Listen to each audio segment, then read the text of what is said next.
દિવાળી પહેલા સુરતમાં એસઓજીએ મોટી કાર્યવાહી કરીને નકલી ઘી બનાવતી 3 ફેક્ટરીનો પર્દાફાશ કર્યો છે.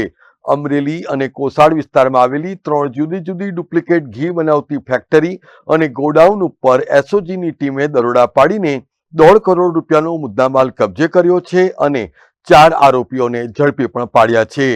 ગંભીર વાત તો એ છે કે છેલ્લા 2 વર્ષથી આ કારખાનું ધમધમતું હતું.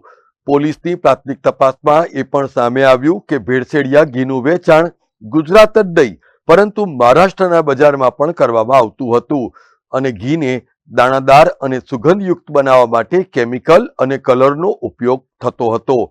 પોલીસના જણાવ્યા અનુસાર આ ઘી ખાનારાઓને કેન્સર થવાની પૂરેપૂરી સંભાવનાઓ છે અને તહેવારને લઈને ઘીની ડિમાન્ડને પહોંચી વળવા માટે 3 ફેક્ટરીમાં 24 કલાક ફેક્ટરી ચાલુ હતી. પોલીસે આ ગેરકાયદેસર પ્રવૃત્તિમાં સંડોવાયેલા જયેશ મહેસુરિયા, અંકિત પંચીવાલા, સુમિત મહેસુરિયા અને દિનેશ ગેહલોતને ઝડપી પાડ્યા છે.